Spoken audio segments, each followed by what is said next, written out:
안녕하세요. 저는 서울에 살고 있는 디저트 카페를 운영하고 있는 29살 여성입니다. 지금은 사랑하는 남편과 함께 카페를 운영하며 디저트 사업을 병행하고 있습니다. 저는 한때 비혼주의자였어요. 다짜고짜 이런 이야기를 왜 하는지 의심이신 분들이 계실 텐데 제 사연을 들어보시면 그 이유를 자연스레 알게 되실 거예요. 아무튼 저는 결혼은 사치라고 생각하며 혼자 사는 게 차라리 마음 편한 것 같아요. 제가 왜 비혼주의를 찬양했었는지, 왜 결혼을 사치라고 생각했었는지 궁금하지 않으세요? 불과 1년 전에 일어났던 일이라 좀 더 생생하게 들려드릴 수 있을 것 같아서 카페 마감 후 혼자 음악을 들으며 사연을 적어봅니다.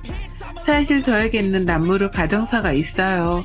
저는 어렸을 적 엄마가 일찍 돌아가셨고 몸이 불편하셨던 외할머니가 저를 어렵사리 키우셨거든요. 그래도 부족함 없이 키우시려고 식당에서 일도 하시고 밤에 잠도 못 주무시며 부업을 하시면서까지 저를 뒷바라지 해주셨어요. 사춘기가 와도 그러려니 하시며 저를 애지중지 해주신 탓에 저는 큰 문제 없이 중학교 시절을 보냈고 그런 할머니가 고등학생 때 노안으로 돌아가시며 저 혼자 남게 되었죠. 할머니가 돌아가시고 유품을 정리하다가 제 베네 쪼고리가 담긴 작은 상자를 발견했어요. 김도진이라는 이름과 함께 주소가 적힌 종이 그리고 할머니의 편지가 있었습니다. 할머니의 편지를 읽으며 겨우 억누르고 있던 슬픔이 몰아쳐 하염없이 눈물을 흘렸습니다. 세상에 저 혼자밖에 없음을 다시금 깨달았고 앞으로 어떻게 살아야 할지 막막했거든요. 할머니의 장례를 치른 지 몇 개월의 시간이 지나고 조금씩 안정을 찾아갔어요. 엄마와 할머니는 일가 친척도 없었던 터라 앞으로는 저 혼자 먹고 살아야 했습니다. 그래서 낮에는 학교를 가고 저녁에는 카페에서 아르바이트를 했어요. 학비는 학교에서 어려운 가정에게 지원을 해주는 제도가 있어서 부담을 덜 수 있었고 문제는 먹고 자고 하는 생활비였는데 방세가 만만치 않더라고요. 다행히 할머니가 남겨두고 가신 약간의 돈과 엄마의 사망보험금이 2천만 원으로 제가 성인이 될 때까지 먹고 사는데 지장은 없었습니다. 그렇게 할머니가 남기신 작은 박스는 장롱 구석에 처박아 두고 점점 잊혀지게 됐죠. 다행히 제 사정을 아는 구청 직원의 도움으로 매달 쌀과 반찬을 지원받게 되었고 저랑 친하게 지냈던 단짝 친구의 부모님이 가끔 반찬을 해서 전달해 주셨어요. 평소에 할머니와 자주 왕래하던 이웃집 할머니들도 저에게 밥을 먹으러 오라며 살뜰히 챙겨주셨죠. 그렇게 주변의 도움을 받으며 어렵사리 생활했고 고등학교 3학년이 되던 봄 남자친구를 만났어요. 이때 만난 남자친구로 인해 저는 비혼주의를 선언했고 이 순간을 제 인생의 가장 큰 오점이라고 생각한답니다. 남자친구는 학교에서 알아주는 모범생이었어요. TV에서 보면 있는 집 자식들은 도도하거나 싸가지가 없었는데 남자친구는 다정다감한 말투와 세심하고 배려 있는 행동까지 뭐 하나 빠지는 구석이 없었습니다. 생긴 것도 이목구비가 뚜렷하게 생겼고 피부는 얼마나 뽀얗던지요. 학교에서 봉사활동을 하며 우연히 친해지게 되었고 솔직히 제가 반에 따라다닌 케이스였어요. 남자친구도 활발하고 털털한 저의 모습에 반했다며 서로 호감을 표시하고 사귀게 되었죠. 남자친구는 백마탄 왕자님이라는 말이 참 잘 어울리던 사람이었습니다. 남자친구의 집은 대대로 법조인을 배출한 사자 집안이었어요. 그렇게 남자친구는 대학도 서울에서 유명한 법학과로 진학을 했어요. 저는 앞으로 먹고 살 것이 더 큰 문제여서 대학 공부는 사치였습니다. 물론 저에게도 대학에 대한 로망이 있었어요. 화창한 날에 잔디밭에 앉아 책을 읽거나 하는 그런 로망이요. 저도 공부를 못하는 편은 아니었어요. 하지만 대학 등록금이며 학비, 생활비가 여의치 않았기에 당장 먹고 살기가 더 급급했어요. 그래서 저는 고등학교를 졸업 후 바로 일을 했습니다. 나이가 어리다는 이유로 사회 경험이 부족하다는 이유로 번번이 면접에서 탈락하곤 했지만 우연히 좋은 기회로 한 디저트 카페에 취직할 수 있었어요. 이 디저트 카페에서 일한 것을 우연으로 저는 디저트 커피에 관심을 갖게 되면서 지금의 카페를 창업하기에 이르렀죠. 몇 년의 시간이 흐르고 남자친구는 대학을 졸업하는 것과 동시에 사법고시를 준비하게 됐어요. 저는 계속 일을 하며 제과제빵 자격증, 바리스타 자격증을 취득하고 경험을 쌓는 중이었고요. 남자친구 집이 상당히 엄격한 집안이라 사법고시를 준비하는 기간에는 다른 요인에 방해받지 않게 집에서 기본적인 지원 말고는 금전적인 지원을 끊었다고 해요. 정말 공부에만 몰두하라는 의미였죠. 그래서 저는 제가 모은 돈을 남자친구에게 주며 이것으로 생활하라며 보태주었어요. 남자친구는 받지 않으려 했지만 저는 내가 남자친구한테 이 정도도 못해줘? 내가 지금 능력이 있으니 이렇게 해주는 거야. 나중에 사법고시 합격하면 나 잊으면 안 돼? 라며 반강제로 돈을 쥐어주었어요. 미래를 위한 투자라며 남자친구를 다독이면서요. 그때 그러지 말았어야 했습니다. 지금 와서 후회하면 뭐하나요? 이미 엎질러진 물인데. 그렇게 3년이라는 시간에 밤낮 없이 일하며 남자친구가 굶을까봐 몇 끼니를 차려 먹을 수 있게 밥을 챙겨주고 온갖 영양제, 보약까지 할 수 있는 건 최대한으로 하며 뒷바라지 했고 결국 남자친구는 사법고시에 합격했어요.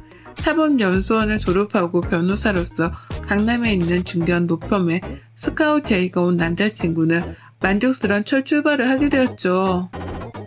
그런 남자친구의 모습을 보자니 제가 다 뿌듯하더군요. 그때까지만 해도 제 미래는 행복할 줄 알았거든요. 제가 카페에서 일을 하게 된 지도 7년차가 되었을 때 사장님이 말씀하셨어요. 지훈씨, 이제 창업을 해보는 게 어때? 일도 오래 했고 지훈씨 실력이라면 창업해도 문제될 게 없는데? 에이, 저는 아직도 많이 배워야 해요. 많이 모자른걸요. 아직도 쿠키 굽다 태우는 거 보면 모르겠어요? 그래도 벌이도 어느 정도 되고 실력도 있으니 충분히 될 것 같은데 도움이 필요하면 언제든 말해. 내가 적극적으로 나서서 도와줄 수 있는 건 해줄 테니까. 그런 사장님의 말에 저는 창업에 대해 알아보며 나름대로 바빠지기 시작했어요. 얼마 뒤 남자친구의 생일이 다가와 모처럼 좋은 시간을 보내고 싶어 남자친구에게 연락했습니다. 자기야, 며칠 뒤면 자기 생일인데 우리 안 본 지도 좀 오래됐고 날 잡고 맛있는 거 먹으러 갈까? 어떡하지? 나 그날 선약 있어. 아쉽지만 다른 날 보자. 자기 친구들이면 내 친구들이나 마찬가지지 뭐. 같이 보면 안 돼? 어떻게 자기 친구들이랑 내 친구들이 같아? 이번에 로펌에 근무하면서 사귄 동료들이야. 어떻게 만든 자리인데 이 정도로 말하면 알아들어야지. 이번에 시니어 변호사 선배들도 와서 중요한 자리인데 거기에 어떻게 자기를 데려가? 알겠어. 왜 신경질이야? 그럼 다른 날 보자. 다시 연락할게. 저는 남자친구에게 내심 서운했지만 중요한 자리라고 하니 그러려니 하고 넘어갔습니다. 그래도 서프라이즈로 놀래켜주고 싶어 남자친구가 일하는 로펌 앞으로 찾아갔어요. 제가 직접 만든 귀여운 모양의 디저트와 커피를 사들고 기다렸습니다. 점심시간이 끝나갈 무렵이었는데 저 멀리서 남자친구가 오는 거예요. 저는 반가운 마음에 자기야 라고 외치며 남자친구를 불렀죠. 남자친구는 저를 발견하고는 뛰어오더니 불같이 화를 내는 게 아니겠어요? 왜 연락도 없이 왔어? 나 외근 중이면 어떡하려고 그랬어. 미리 연락을 하고 오란 말이야. 여기가 오고 싶으면 오고 자기 마음대로 할 수 있는 데야? 아니, 나는 그게 자기 생일이기도 하니까 못 봐서 이것 좀 전해주려고 왔지. 왜 그렇게까지 성질을 내? 그렇게 남자친구와 약간의 실랑이를 했는데 손에 들고 있던 커피와 디저트를 놓쳐 땅에 떨어뜨렸어요. 그것을 보고 주변에 있던 사람들이 하나둘씩 쳐다보기 시작했고 남자친구는 얼굴이 빨개졌죠. 지나가던 동료들을 데리고 남자친구는 황급히 로펌 건물 안으로 들어가 버렸어요. 그런데 들어가면서 들리는 소리가 가관이었어요. 저 여자가 태훈씨 뒷바라지 해준 그 여자야? 태훈씨가 눈이 많이 났네. 뭐가 모자라서 저런 여자를 만나요? 집에서 반대 안 해요? 저분이 태연씨가 말했던 그 조강지처? 조강지처는 무슨 조강지처예요. 보니까 돈 노리고 들러붙은 거 아닌가 몰라. 태연씨가 어떻게 저런 사람이랑 만났는지 상상이 안 가네요. 옷 좀 봐, 촌스러워라. 저에 대해서 아는 게 없는 사람들이 함부로 짓거리는 게 마음에 들지는 않았지만 저로서는 아무것도 할 수 있는 게 없었고 오히려 제가 초라하게 느껴지더라고요. 우울한 마음을 다잡고 카페로 돌아와 일하고 있었는데 마감 시간이 다 되었을 때쯤 로펌 앞에서 봤던 직장 동료 무리 중 한 명이었던 여자가 저를 찾아왔습니다. 우연이겠거니 했지만 저를 일부러 찾아온 것이라며 잠시 대화를 나누자 하더군요. 그 여자는 정말 기가 막힌 이야기를 했습니다. 인사가 늦었네요. 이우경이라고 해요. 태연 씨랑 나 이미 연수원 시절부터 결혼을 전제로 만나고 있는 사이예요. 표정을 보니 얘기는 못 들었나 보네요. 그게 무슨 말이에요? 태연이랑 저 고등학교 때부터 쭉 만나온 사이예요. 가벼운 사이 아니라고요. 무슨 사이인지 모르겠지만 그렇게 함부로 말하지 마세요. 가벼운 사이? 우리 이미 어렸을 적부터 알고 지냈습니다. 뭐 우리 같은 사람들을 보고 흔히들 정락결혼이라고 하더라고요. 결혼도 비즈니스예요. 이미 대학교 2학년 때 약혼까지 한 몸이고요. 태훈 씨 포기해야 할 쪽은 그쪽 같은데 우린 이미 너무 얽히고 얽혀있는 상태라 저는 너무도 기막힌 사실에 아무 말도 할 수 없었습니다. 그러더니 그 여자는 저에게 2천만 원이 담긴 돈봉투를 던져주더라고요. 이제는 더 이상 태연 씨를 만나는 일 없었으면 하네요. 이 돈은 지훈 씨가 태연 씨한테 줬던 돈 그대로예요. 이 정도면 손해보는 장사는 아닐 텐데, 그쵸? 알아들었을 거라 생각하고 가볼게요. 그렇게 그 여자가 다녀간 뒤 남자친구는 문자 메시지로 미안하다는 말을 전하더라고요. 그러더니 몇 개월 뒤 그 여자와 결혼식을 올렸습니다. 도저히 이대로는 못 살 것 같아 다른 집으로 이사를 가야겠다고 생각하며 집을 정리했어요. 장롱을 정리하는데 할머니가 제게 남겨주신 작은 상자를 다시 보게 됐어요. 박스 안에 놓여있던 이름과 주소가 적힌 쪽지를 발견한 저는 곰곰이 생각에 잠겼습니다. 이 사람은 과연 누구인지 어떤 사람인지 궁금했거든요. 결국 궁금증을 참지 못하고 저는 쪽지에 적힌 주소를 찾아가기로 마음먹었어요. 동네 부근이어서 찾아가는 건 어렵지 않았습니다. 그런데 제가 찾아간 그 집은 드라마에서나 볼 법한 궁궐 같은 부잣집 저택이었어요. 이런 곳에 저와 연관이 있는 사람이 있을 거라 생각하니 왠지 모르게 긴장되더군요. 안내해주시는 분을 따라 집 안으로 들어서니 중후하고 인자한 모습의 중년 부부가 앉아있었어요. 그래, 나를 찾아왔다고요? 우선 우리 집에 온 손님이니 차 한잔 들어요. 제 이름은 이지훈이라고 합니다. 엄마 성함은 이현정이고요. 어려서 엄마가 돌아가셔서 할머니와 함께 쭉 자랐어요. 할머니는 제가 고등학생 때 돌아가셨지만요. 실례지만 혹시 저와 어떤 연관이 있으신지 여쭤봐도 될까요? 차 한잔을 하며 제 이름과 엄마, 할머니의 이야기, 살던 곳의 이야기를 하니 가만히 듣던 중년 남성은 충격을 먹었는지 찻잔을 떨어뜨리더니 이내 눈물을 흘리는 겁니다. 알고 보니 그 중년 남성은 제 친아버지였던 거예요. 저는 한 번도 생각하지 않았던 아버지가 내 눈앞에 있다는 사실에 놀라 그 마음을 주체할 수 없었어요. 그 자리를 당장이라도 박차고 나오고 싶은 심정이었지만 그분이 자신의 이야기를 들어달라며 저를 다시 앉히셨습니다. 두 분은 대학 시절 만날 사랑에 빠지셨고 아버지 집안에서는 가진 것 없는 엄마를 완강히 반대했대요. 두 분은 만나지 못하게 하려고 아버지는 도망치듯 반강제로 군대를 가게 되셨고 전역을 하자마자 미국 유학을 가게 되셨다고 합니다. 그렇게 자연스럽게 엄마와 연락이 끊어졌다고 하고요. 당시 엄마는 저를 임신하고 있었고 이 사실을 처음에는 알리려 했으나 자신 때문에 발목 잡히게 할 수는 없다며 할머니와 함께 저를 기르신 거였어요.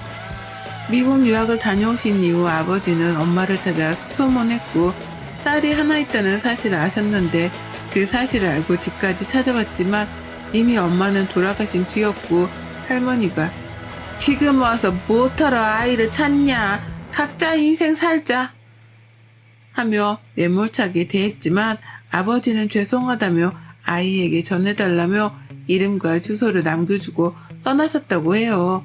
몰랐던 사실을 알게 된 저는 충격을 금치 못한 채 온몸이 벌벌 떨리더라고요. 이제라도 아버지 된 도리를 하고 싶으니 이 집에 들어와서 함께 사는 건 어떻겠니? 그동안 혼자서도 잘 살아왔어요. 앞으로도 저 혼자 살게요. 오늘은 이만 가겠습니다. 며칠 뒤 같이 살지 않아도 되니 그동안 못다한 아버지 노릇을 하게 해달라며 제 계좌로 5억이라는 돈과 강남의 건물을 증여한다는 서류, 그리고 한도 없는 카드를 주셨어요. 저는 한석국 거절했으나 그동안 고생했던 시간을 되돌아보며 한편으로는 이대로 살 수는 없겠다고 생각했어요. 무언가 전환점이 필요한 시기였죠. 그렇게 어렵사리 아버지와 재회하게 되었고 서로 부둥켜 안으며 눈물을 흘렸습니다.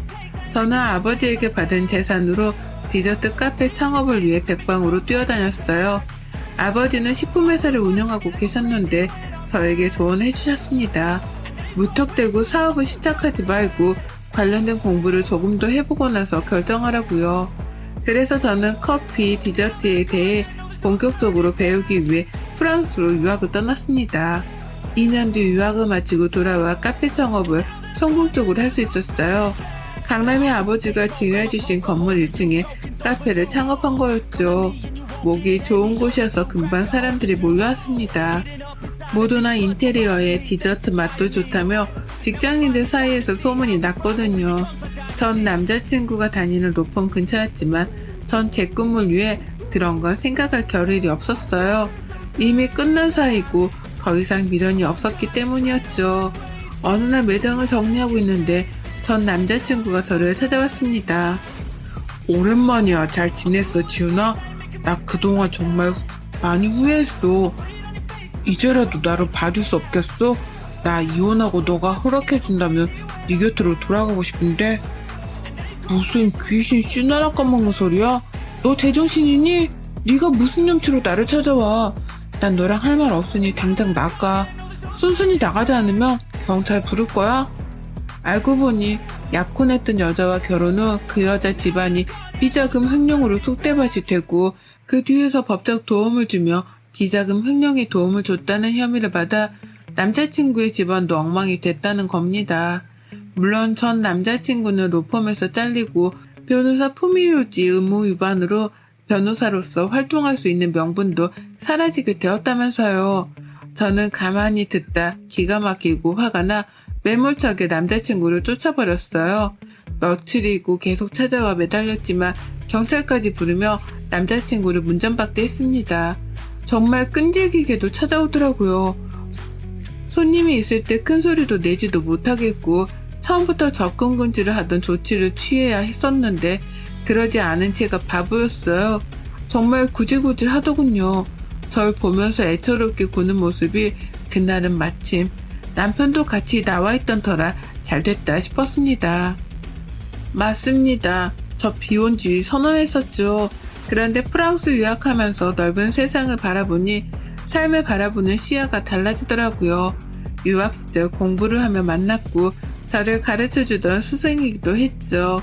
디저트 스쿨에서 유일한 한국인이었고 저는 알게 모르게 남편에게 의지를 많이 했었나 봅니다. 남편도 저와 비슷한 아픔을 가지고 있었고 그 부분이 통했던 걸까요? 저희는 어느새 사랑의 감정이 싹터 서로 사랑하는 사이가 되어 있더라고요. 남편은 지인작에 제 사정을 알고 있었고 저희 아픈 부분을 감싸준 고마운 사람이에요. 제가 한국으로 돌아갈 시기가 되자 프랑스 생활을 정리하고 한국에서 디저트 사업을 하기 위해 저와 같이 건너온 남편은 가끔 카페 일을 도와주곤 했습니다. 남편의 디저트 사업은 아버지 식품회사와 콜라보로 진행했어요. 덕분에 홍보 효과는 물론 매출 상승도 큰 폭이었습니다. 국내 해외 할 것 없이 인터넷을 통해 많이 알려지게 되었고 짧은 시간에 급속도로 성장하게 되었죠. 서로 투자를 하고 싶다는 크고 작은 기업체들도 많아져서 남부럽지 않은 명성과 부를 누리게 되었죠. 아무튼 당연히 전 남자친구는 제가 결혼했다는 사실을 몰랐습니다. 그래서 소소한 복수를 해주고 싶었어요. 지훈아, 그러지 말고 내 얘기라도 들어줘. 제발. 지훈아, 이렇게 부탁할게, 응? 무슨 얘긴지 들어볼 가치는 없지만 드러나 보자. 말해봐, 어디? 나 우리 집 망하고 네가 제일 먼저 생각나더라. 나 힘들 때 도와준 거 너밖에 없더라고. 그렇게 모질게 대해야지만 않았으면 이런 일도 없었을 텐데 그런 의미에서 우리 다시 시작할 수 없을까? 할 말 그게 다야? 결론만 말하자면 나 너랑 다시 시작 못해. 왜냐고? 나 결혼했거든. 뭐? 네가 결혼을 해? 너 지금 나가지고 논 거야? 이 못된 년 같으니라고 뭘 해줄 것처럼 하더니 날 가지고 놀아? 네가 그러고도 무사할 것 같아? 전 남자친구가 저에게 손찌검을 하려는 신용을 하자 남편이 재빨리 제지했어요. 저기요, 말씀이 지나친 것 같은데 당신이 말한 그 남자가 이 사람이야? 남편과 카페 직원들은 전 남자친구가 하는 행동을 촬영하고 증거로 남겨놓았어요. 그중 한 명은 전 남자친구가 찾아올 때마다 사진과 동영상을 찍어두었죠. 남편은 더 이상 봐줄 수가 없다며 다시는 얼씬도 못하게 해주겠다고 엄포를 놓더라고요. 그러고는 곧장 경찰에 신고해 남편을 연행시켰고 폭행 및 협박 등의 명목으로 고소했습니다. 합의를 하지 않으면 전 남친은 꼼짝없이 구치소에 수감돼 신세였죠. 시댁이 될 뻔했던 전 남자친구의 부모님까지 찾아와 무릎을 꿇고 난리를 치는 통에 남편과 저는 못 이기는 척하며 500만 원의 합의금을 받고 고소를 취하해 주었습니다. 전 남자친구와 그 집안 사람들은 정말 고맙다며 인사를 하더니 다시는 찾아오는 일 없을 거라며 꽁지 빠지게 도망가더라고요. 왜 500만 원이라는 돈까지 받았냐고요? 솔직히 안 받아도 그만인 돈이었는데 제가 당했던 기분 그대로 느끼게 해주고 싶었거든요. 저도 같은 사람 되는 거 아니냐며 비판하실 분들이 계시겠지만 이런 거 당해보지 않으면 모릅니다. 그동안 밀어나기도 하고 답답하기만 했던 제 인생은 지금의 남편을 만나 밝고 활기찬 기운만 가득하네요. 사업가 기질이 탁월한 남편을 저보다 저희 아버지가 더 좋아하시는 거 있죠? 남편과 저는 서로 믿고 의지하는 만큼 저희는 더더욱 성장할 겁니다. 그리고 앞으로 더 행복할 거고요. 어떠셨나요, 여러분? 비혼주의 선언할 만 했었죠? 그렇게 인생에서 큰 쓰레기를 걸을 수 있어서 얼마나 다행이었는지 몰라요. 결혼하고 아이까지 있었더라면 저는 더더욱 큰 인생의 오점을 남기게 되었을지도 모릅니다. 똥차가고 벤츠오다더니 정말 값으로 맡길 수 없는 귀한 인연을 만나 평생을 함께할 수 있게 되었네요. 지금은 아버지에게 조언을 받으며 카페 운영을 하고 있지만 아마 내년부터는 카페를 다른 사람에게 맡기고 저는 경영 수업을 받게 될 것 같습니다. 아버지와 새어머니의 뜻이기도 하고요. 여기까지가 제 사연입니다. 저의 긴 사연을 읽어주셔서 감사드려요. 여러분도 항상 행복하길 바랍니다. 여러분의 생각은 댓글로 남겨주세요. 오늘도 시청해주셔서 정말 감사합니다.